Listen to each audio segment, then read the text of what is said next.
Welcome back to AskAPop. Today we're talking about this and that. While making my bean juice this morning, doesn't that sound a whole lot healthier than making coffee?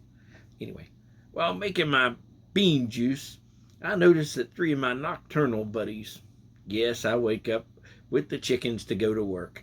I saw them playing in a box that we're not sure we're going to get rid of because Little Bit's just having too much fun with it.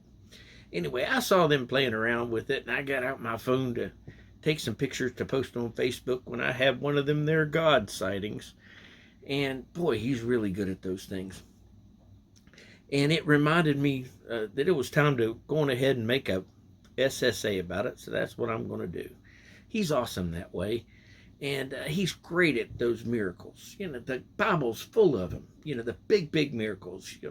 Talking about stuff like the flood, parting of the Red Sea, and the healing of Lazarus, the walls of Jericho, and so on and so on. If you have any questions about any of those, feel free to leave them in the comments, and I'll be happy to go into detail about any of those. But you know what? God's also really awesome about giving us everyday miracles that some people might just write off as coincidences. But like I keep saying, seeing isn't believing. Believing is seeing. And the more the Spirit's within us, the more we're able to see that this is also that. And that takes hold.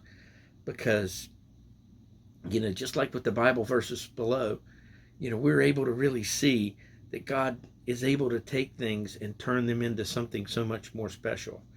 He was able to take something like the horrible sign of oppression and fear and turn it into the ultimate sign of hope and love. Talking about the cross, of course. And as faith grows, we're able to see other signs and connections, like taking some flat rocks, and it'll remind us of a little shepherd boy that can overcome a giant and become one of the greatest kings of all time. Or it can, we can look into a box where there's a little cat and remind us of a prophet sitting on a hill in a cave that's scared, waiting on a still, soft voice. Or I'm going to do one more here.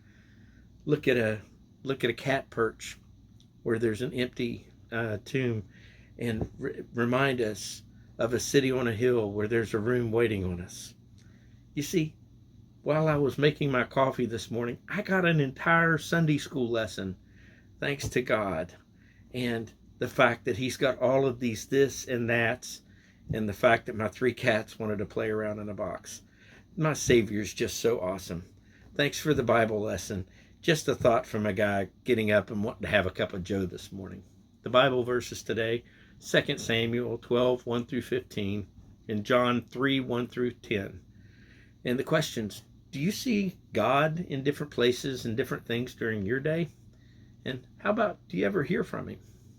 Just some questions. God bless you. Have a wonderful day.